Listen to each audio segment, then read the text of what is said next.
November snow. Anybody think we're going to get snow quicker than that? What do you think? End of October. End of October, like Halloween snow? Yeah. Halloween snow? What do you think? First week of November? Okay. Yes? Bold prediction. You're that guy who's going to bet everything at the craps table, man. Let's just go for it. Here we go. Guys, we'll see what happens. We'll see what happens. But I bet on nice weather in December, and I got it. Worked out well. Hand puppet, that will be, time will tell if that worked out or not. Guys, today we're going to be starting Chapter 4.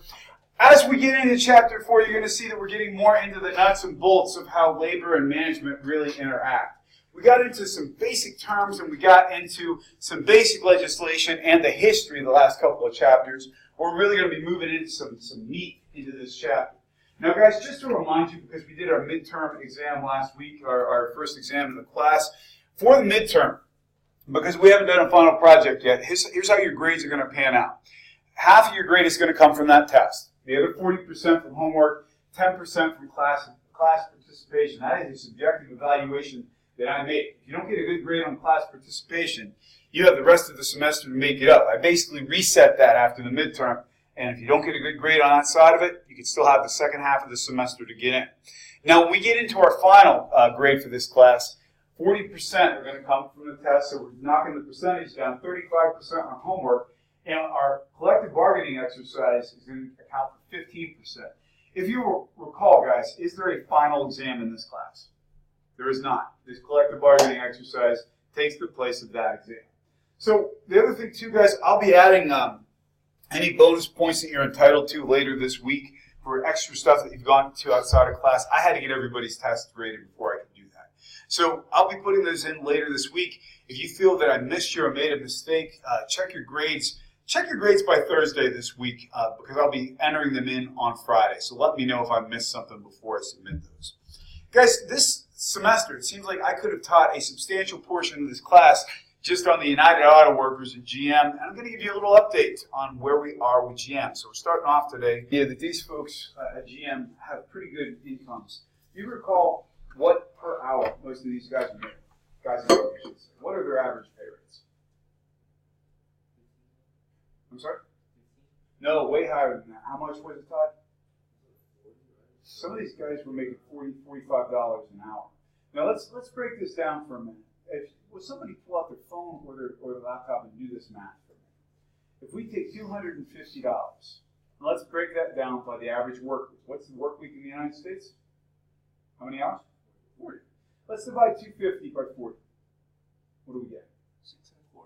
So we're talking about below minimum wage is what these guys are essentially making now while they're on strike. So I don't know how you guys feel. I don't think there's too many people in this room who could make ends meet on minimum wage, and they're making beneath minimum wage. On top of the fact that let's face some other reality too, guys.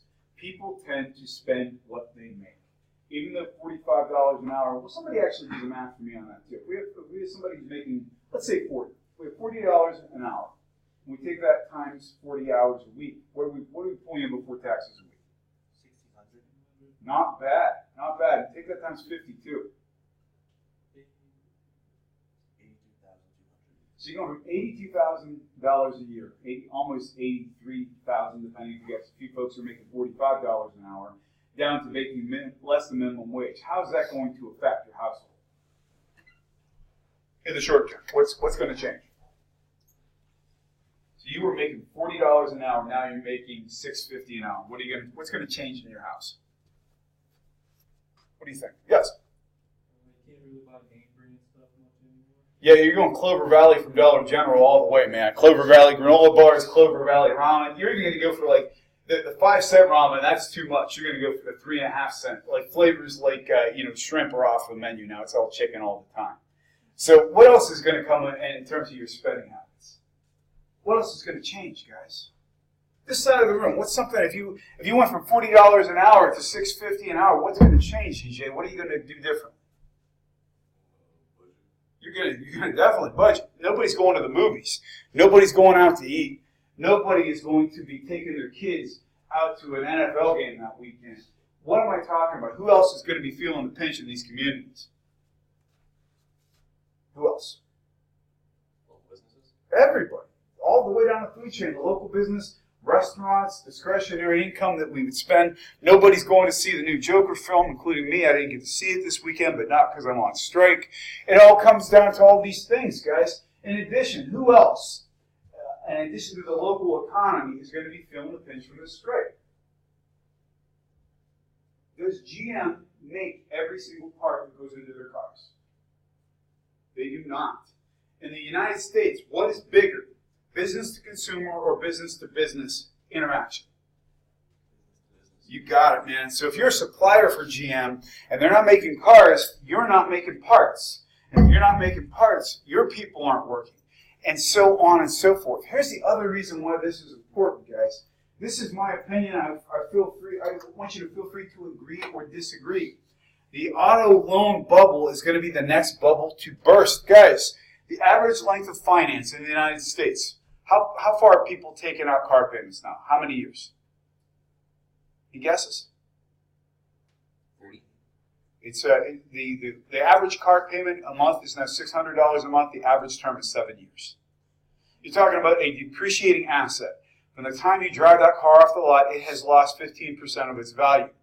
Cars depreciate over time because they get miles on them, we run them to death, and all of a sudden they're worth less than we owe on them. So we've got a bubble looming.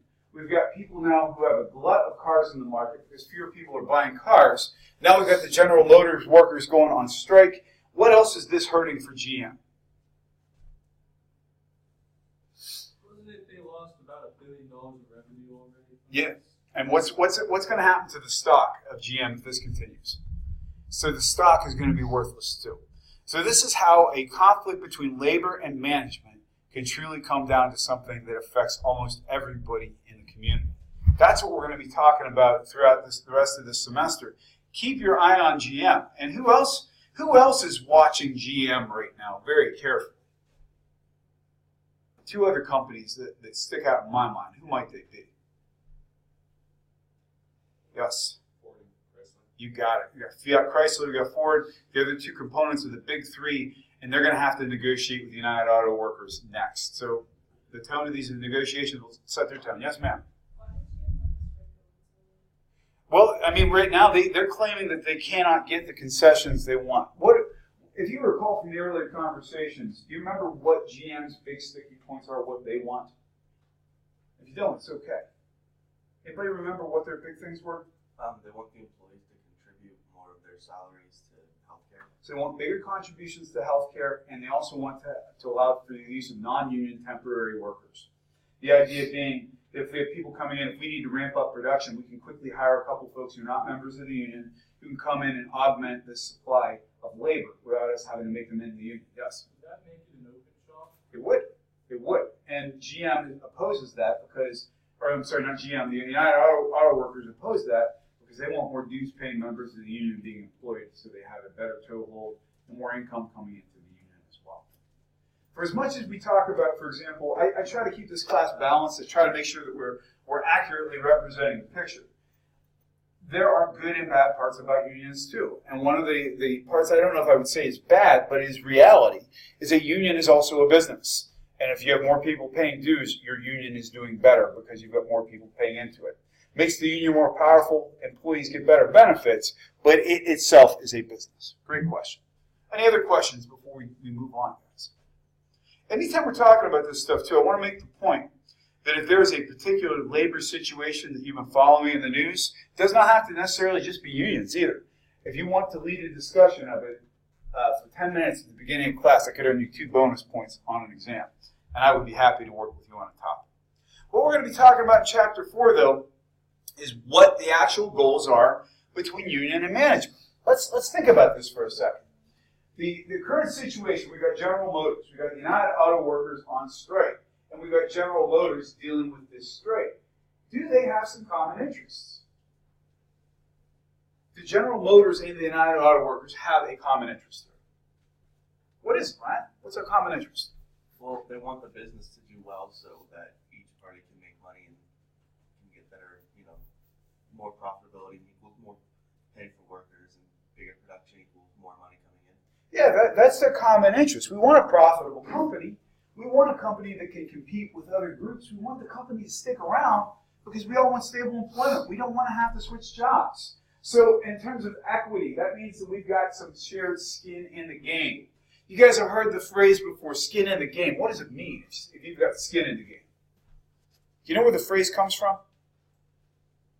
Think about this. Who here in athletic competition has ever taken a hard hit to the ground? Raise your hand. I bet a bunch of you have. You ever get a scrape? You ever lose a little skin on that?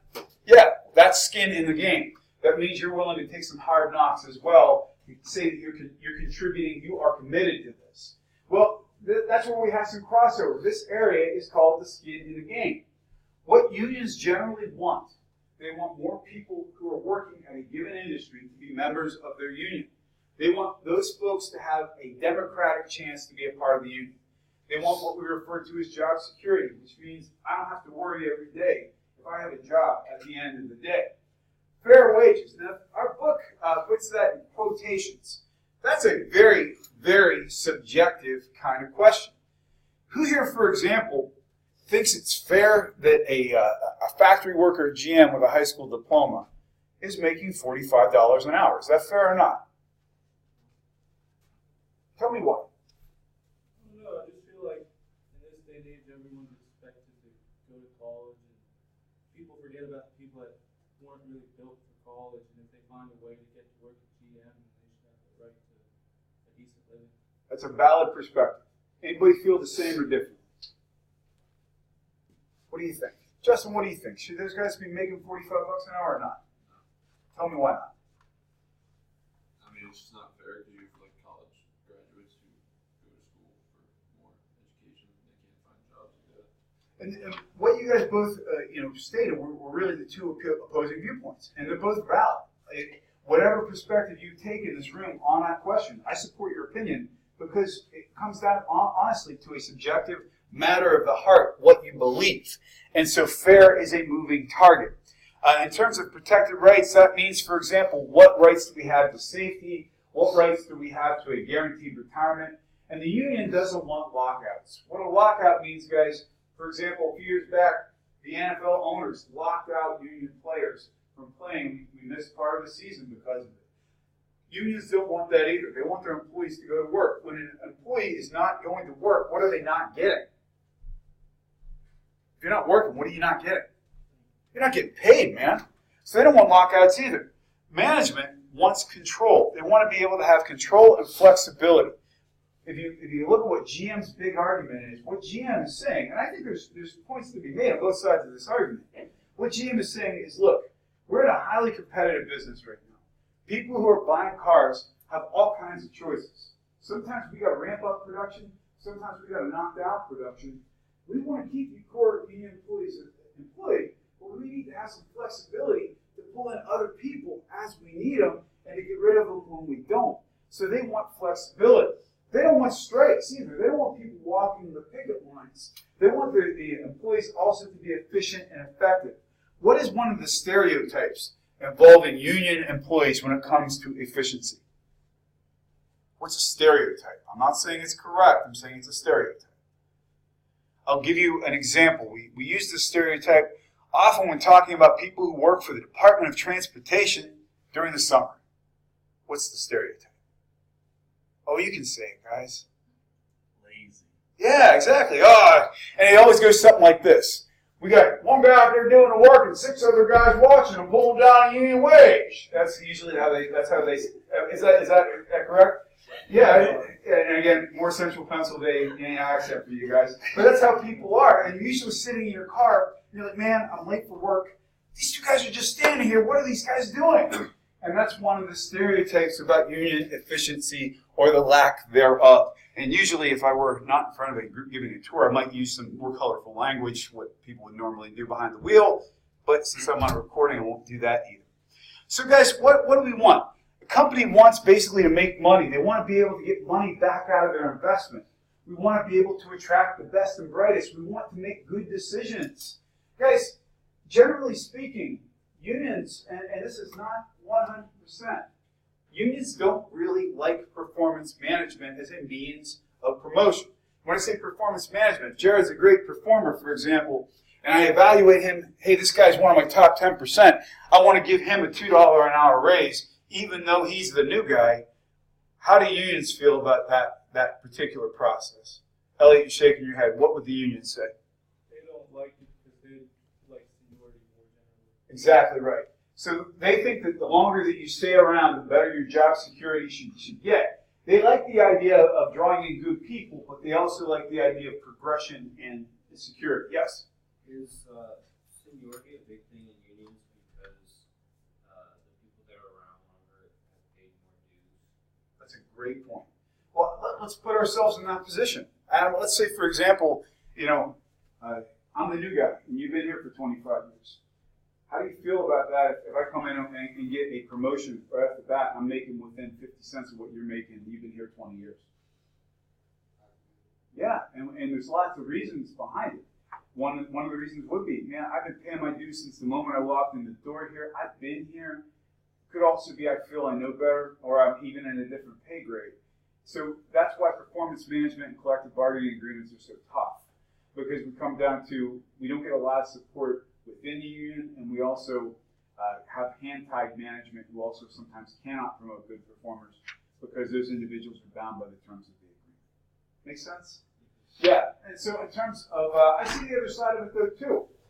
If we wanted to say we're going to have people who get rewarded for being around, I think there should be something that counts for loyalty. If somebody's sticking around for a long period of time, yeah, I can see part of that. By the way, who here is either in or has had a human resource management class? Okay, when I say the term COLA, cost of living adjustment, what does that mean? Do you remember? It means that you basically get a little raise every year just to keep up with inflation. I think COLAs are good things. I still think that unions have an opportunity to allow performance management to be a part of this conversation. Unfortunately, sometimes we don't see that because of the walls and defenses that get put up. So, in terms of a company exists for a reason. A company exists based on a particular function they're fulfilling, and it comes down to what that company's strategy is. And that turns into our managerial philosophy. If a company, let's actually compare two companies here. If we have Apple and we have McDonald's, what's Apple's corporate strategy? Why does Apple exist? No, why do you have the products? Why do they exist? Why are they here, guys? What do they make? Yeah, they make phones. And how do they position themselves? Do they position themselves, Emily, on cost, or do they position themselves on quality? Exactly right. So that means their managerial philosophy is we're going to pay above market rate for our people because we want the best and brightest. If you're going to design for Apple, if you're going to come out with a phone that has 3 cameras in it, if you're going to come out with the newest, latest, greatest technology, we're going to pay you more than we pay other people because we want you working for our team. Let's compare Apple to McDonald's. Guys, what does McDonald's do? Why do they exist? Yes? They make fast food and they have low profit margins. Although you should be asking yourself the question, when you get a cheeseburger for $1.25, what it's actually made of. I think it's worth asking that question. Are they operating on a high standard of quality? No, we're talking about low-grade food with lots of sugar, lots of additives, and doing this basically saying we're going to hire people at a low wage because we know we need to make a profit. That determines our management philosophy as well. You're going to demand more from an engineer at Apple who's making $150,000 or $200,000 a year than you're going to demand from a line cook at McDonald's who is making minimum wage. Actually, McDonald's is even paying over minimum wage now too. That also turns into what we refer to as managerial ethics. In other words, do we treat people well? Do we pay them well? Do we give people the benefit of the doubt that they can act like mature adults? What do you think the likelihood is, guys, that we're going to see the same level of managerial ethics at a McDonald's than we are in Apple? What's the likelihood of that? Go ahead, Jeff. Someone who's working at McDonald's? Yeah. Difference. Say some more. So whenever you're in a business like McDonald's, there's high turnover, and because of that, there tends to be less emphasis on sort of workplace quality and more so just kind of like the training process of getting people on board quickly. And when I say this, I don't mean to paint with a broad brush. There are some ethical people who work within all companies. But the bottom line is the emphasis is different. If I were managing McDonald's, do I really care at some point how happy people are? Not so much, because I know I'm going to replace them anyway. I'm going to very much care if my engineers at Apple are happy and keeping me well positioned. Well, in terms of economic conditions, guys, the economy in general sets the way we treat people. I'll tell you a story, and I think I shared this with my HR class, so I apologize if it's repetitive. During the recession of 2008, when I was working in technology, 2008, 2009, I was hiring for an entry-level technology specialist position. Now, this was not a great job. It was good. It was not great. It was a $38,000 a year entry-level job. For somebody with a technical background, that's not big money, even for this region. I had PhD candidates applying for this job. I had people with multiple doctorates applying for that job because the economy was so bad during that period of time. So the economic conditions also affect your recruiting. Does anybody remember back in 2008, 2009, General Motors employees, the United Auto Workers employees, helped them weather the storm? Do you remember how they did? What happened during that period of time? Did they get big raises or not? They agreed to take a pay freeze, and for all intents and purposes, to help the company stay operating. So your economic conditions are also going to affect how you plan strategically. Your workforce composition, that means, for example, do we have people who mainly have college degrees? Do we have people who are right out of high school? Are they skilled or unskilled? If we've got lots of competitors in the industry, for example, and the economy is good, let's rephrase that. If we've got a good economy and we've got few people who are working in it, and we need to get them in our company, how does that affect our strategy toward compensation? We're having a hard time getting people, so what are we going to have to do? Offer them more. You got it. We're going to have to pay more. And in terms of where the company is in its life cycle, if we are at the peak of industry or if we're on the decline, I would argue that General Motors is finding itself in the downward spiral or the downward slide of their life cycle as a company. I would say the automobile industry as a whole is entering that part of competition at this point because more international competition, it's going to be harder and harder in the rest of the 20th century for American car companies to remain competitive. Why is that? Why is it going to be so hard for American car companies to remain viable? Any ideas? Yes? Most of the steel cars made of comes from China, and if you have car companies in other countries who can use the same materials at the same cost but produce their cars for less, then you're going to be at a disadvantage the entire time. So we've got manufacturing issues to begin with. Are there other reasons? Yes. Generally, a lot of areas with cheaper labor. For sure. Outside of the United States, for sure, too. Yes.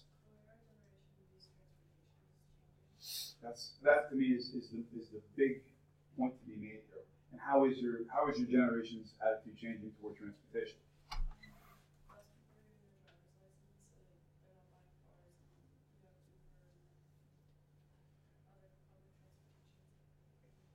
And the other extreme is even we have much of our social lives are lived online. Guys, how many of you, by show of hands, know somebody who does not have a driver's license who's your age? If I had asked that question of people I went to school with, not one hand would have gone up. At 16, it was the golden ticket to freedom was getting a driver's license. It's just not that way anymore. It seriously was. I mean, I'll never forget, like the day you got your permit, it kind of felt like somebody had opened the cell and left it open this far. I can see freedom staring me in my sights. And when you got that driver's license finally, oh yeah, it was amazing. I'll never forget my first car either. 1977 Chevy Caprice Classic station wagon. It was bright orange. It was about half the size of this room. It would pass everything but a gas pump. This thing got, I think, 12 miles to the gallon and regularly would backfire through the carburetor. So literally, like, there'd be times I was always praying when I went to school. It's like, please, I hope this car starts today. You'd go out after school and you'd pump the gas a couple of times, hit the ignition. Sometimes nothing would happen. The car would be vapor locked. So you'd pop the hood, and you literally would get your fingers and hold the carburetor open to try to get enough air in, and it occasionally would shoot fire out of the engine. It would backfire. And that was my first car. I love that car. But it was orange, and they called it Tunkin's Punkin. So it was quite a car. Anyway, in terms of the other part is managerial capabilities means do you have well-trained managers who actually know how to execute strategy and motivate people to be in any way?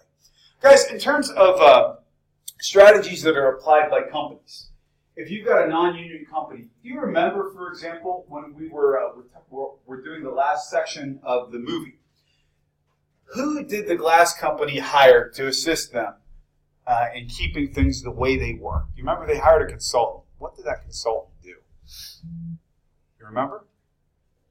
They were a specialist in something. And yes? Was it the person that talked to the workers about why it was bad to join the union? Yep. It was an anti-union consultant. What do you guys think? Was that person a significant factor in that company choosing not to unionize? Did their strategies work, or was it the economic conditions? What do you think? Did that person and those strategies pay off for the company, or was that coincidental? What do you think? I think it was kind of a mix of the two. Because these people were happy that they had any job back in employment, but I think they also feared that while many of them probably did want to unionize to get towards the point where they used to be, they knew that if they did start doing that, they might not have a job again. So I think that it was kind of a factor, or a mix of the two factors of they were happy that they had any type of employment, and they also feared that they would lose that employment, even though it was small. It still contributed something where they didn't have anything before. Interesting. So you think the prevailing economic conditions of that area played a greater role maybe than the union anti-union organizer? Maybe a little bit, yeah. Okay. I think they're like the anti-union organizers still kind of played a role in, I don't know if intimidating them is the right word, but like kind of making them think about what might happen to them if they didn't unionize. I think it's well stated. And guys, it's interesting when you think about it. Again, we can teach this whole class on GM this year. It's like in e-commerce, you can teach it on Amazon. GM is our kind of union du jour this year. But what it comes down to is, if we look at that case study, that part of Ohio was racked by very tough economic conditions and the major employer pulling out of town. So the employees were inherently at a little bit of a disadvantage in taking what they were given. If you combine that also with what we would generally refer to as union busting activity, it really was a 1-2 punch. You guys remember how close the election was? Was it close at all? It was like a 2-1 against the union. So I would say that worked out well.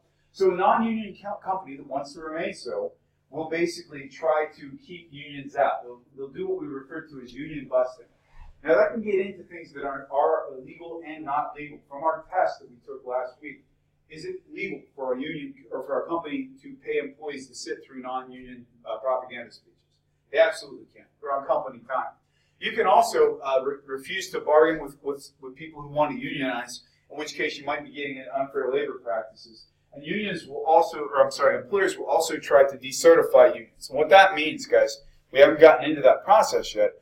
Let's say, for example, you guys were organized labor, and you were unhappy with your union. I, as an employer, might encourage you to decertify your own union. It has happened, and it still does happen. Some of the other things in terms of avoiding unions. Well, let me ask you guys this. If you owned a company and you had it set in your mind that you did not want a union to come into your company at all, how would you keep it from happening? What are some strategies you might employ? Yes? Yeah, keep the people happy. I'm going to pay them more. What else could I do? Yes? I would say being proactive and addressing all their concerns, like any employee complaints right now. So if people are complaining, listen to them. Take it seriously. Yes? Promote a vacation. Oh. How they did. Like you guys can go to, what was it, Hong Kong? Yeah, swim in the sky pool. Yeah. Yeah, I love that idea. But what it really comes down to is by being cool to your employees, by not being a jerk to your employees, that's the first step in avoiding a union. Generally speaking, unions do not come into places where people are happy and treated well.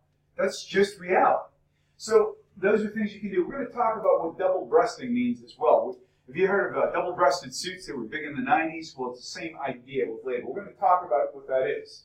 We can also get into what we refer to as union substitution, which means if we have working groups within our company to make things better. For example, here for the folks who work at St. Francis, we have faculty and staff committees that meet to talk about our working conditions. We have a safety committee. We have an online learning committee. We literally do, by the way, have a committee on committees. That's like having a meeting to plan your meetings. But we do. We have a committee on committees. That would be like, what's that? No, it is funny, man. It's like we had a committee on committees. What's that saying about our structure, man? It's just similar to the football team. We have meetings about a meeting that we're going to have. A meeting in the morning. About the meeting you're going to have next week. Yeah. But by the way, why do we hate meetings so much, man? Because I hate them too. Why do you hate meetings? Me personally, I just like to do something. I don't know. I get distracted easily. I think it's not that doing something engaged and actually doing that activity. How many times have you been in one of those meetings where you're saying to yourself, I'd be doing all the damn things they were talking about right now if I weren't sitting in this meeting? Yeah, I'm with you, man. I'm with you. But when we talk about this stuff, we basically are saying there are more ways that we get people participating in the company. Now, if you're a union company, if this ship is already sailed and you have a union company, if you're acting business-like, one strategy for you as a business could be follow the terms of the agreement that you have made. If you sign on the dotted line, these are what you're going to live up to. You're going to have these hours, these working conditions, this strategy toward payment. Stick with it. You also, for example, can have strong cooperation between unions and management. There are companies in the United States where the unions really did fix things and people get along. That being said, the United Auto Workers, despite the fact that right now they're getting some interesting press over this strike, if we go back to 2008, 2009, when GM basically had to be bailed out, the unions helped keep those companies open by being willing to cooperate. By the way, has anybody heard, during that period of time, President Obama started a program called Cash for Clunkers. Did anybody hear about this? And do you know what it was about? Isn't it like you could trade on your vehicle and get money? Did you get money back, or you could get a new car or something? I know my dad did it, and he got a terrible car. What do you get? Like a Nissan Versa or something like that. Wow, sorry about that. Yeah, but he liked it. I said it's terrible. Wow. Okay. So basically, the government was giving money to get people to start buying cars, to get cars off the car lots. So instead of the company offering incentives, the United States government, you, the taxpayer, helped a lot of people buy cars. And the cars that got taken in, a lot of them just literally got crushed and put into landfills. So, you can examine whether or not that was a good policy. I will say I think that program did help GM stay open during that period of time. So, but I digress. I love talking about cars, and the reason I do is because I think so much of what goes on in the auto industry mirrors what we're talking about in the government and our well-being as a country as a whole. Before I move on, guys, because we've been cutting through this material very quickly today, can I get a question or a comment from somebody in the room today? Sir? So I saw Joker this weekend. And, no spoilers. I haven't seen it. Okay. Okay. But I was just wondering, I saw the previews, and no prior knowledge to, I guess, Joker's origin or anything like that. Not what I was expecting it to be. Was there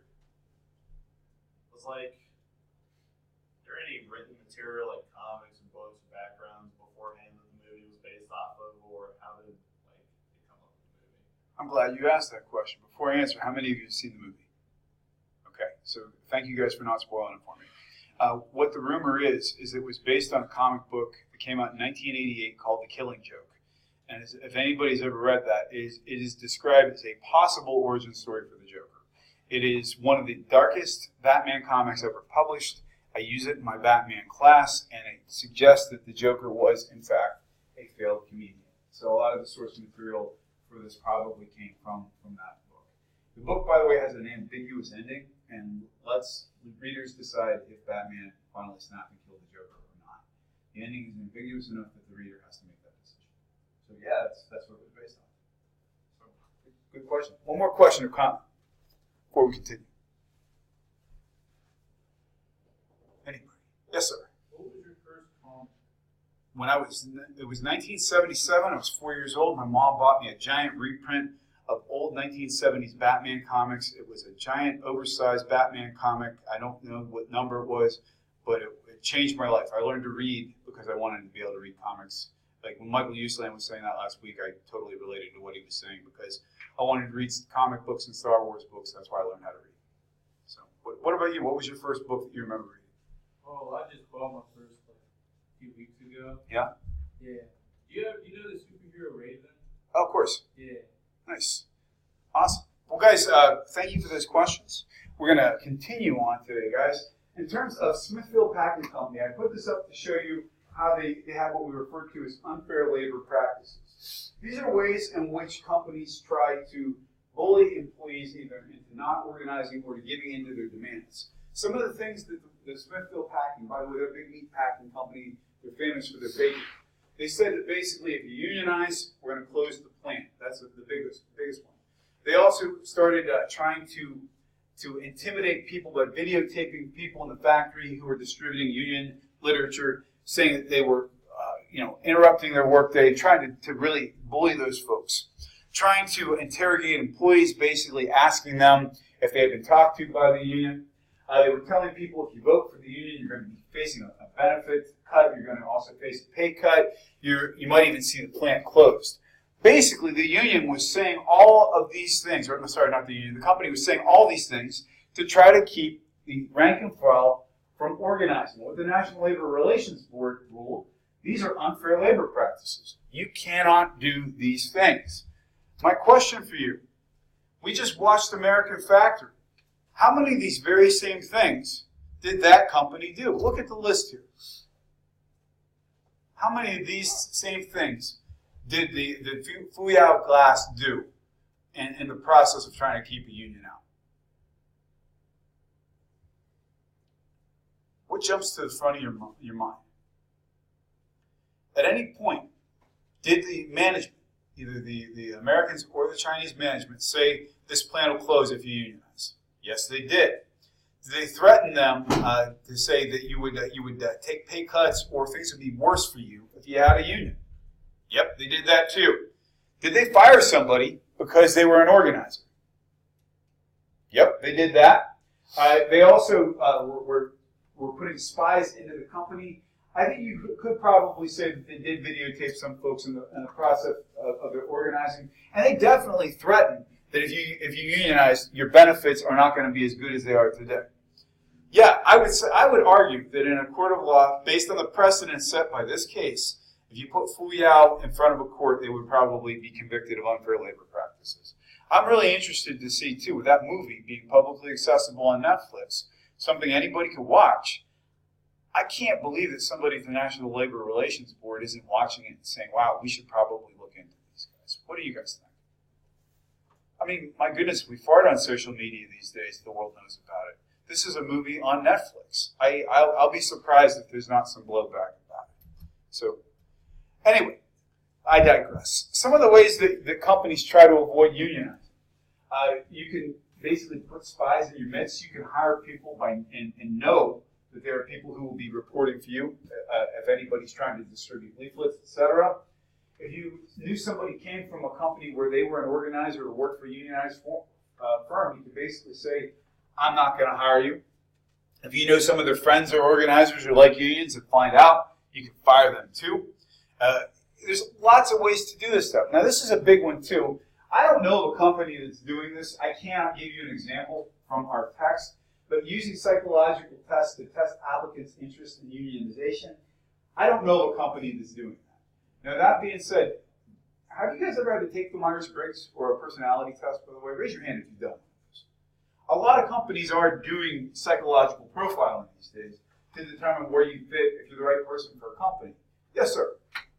So basically that is saying like they'll give you a test with questions and this like of course they won't say if you like it, but questions that show more so would be like more likely to teamwork or something like that. Exactly right. And then they won't hire you based on that. That's one of the anti-union tactics for sure. Let's put it this way. Let's say, for example, you didn't want to ask me directly if I'm lazy. Are there ways you could figure out through indirect questions if I was lazy? Yeah, you certainly could. You could ask questions like, what time do you normally get up during the day? How many hours did you say you work during the day? All these sorts of things. No, go ahead. Is that like I'll put it this way. I think that's really a tough question because on one hand, if you're a right to work state where anybody can be hired or fired at will, that's what we call at will employment, and we're going to get into more of what that means. Technically, there's nothing to stop you from asking them a question about that because it's not a protected question. Like you can't ask somebody, from HR class, you can't ask somebody if they've got a disability. You can't ask them if they're pregnant. You should avoid questions about age. There's nothing to stop you asking somebody their opinion on something. So I don't know if I would say it's illegal. I would question the ethics of it. Is it cool to deny somebody employment based on their opinion? And the other part too, let's say, for example, I was interviewing at your company, Corey, and I knew you hated unions. Could I lie on that question? I could. So I think it's a good question, and I also don't like that idea. There's some bigger things that people will do, for example, and they will try to occupy areas of the country that are less likely to have sympathies toward unions in the first place. If I wanted to have a greater likelihood that people in my neighborhood working for me would not want to unionize, what part of the country would I operate in? Any guesses? I would go south. Because for whatever reason, I want to say this, I'm not citing judgment, I'm just stating a fact. A lot of folks, based on in the Bible Belt states, the deeper south you get into, are really anti-union, and a lot of that comes back, this is my opinion, you can feel free to disagree or agree. I think that a lot of folks who are in those states equated unions with communism, and oftentimes communism gets associated with atheism, and as a result, when you say union, they start thinking you're talking socialist principles and more communist types of approaches. Would you agree? Is that a fair statement, Elliot? Yeah. The South hates communism and atheism. So. Yeah, so if you even have this tiny little association with either, your company's probably not going to be successful. All right, guys, have a wonderful day. I'll see you on Wednesday.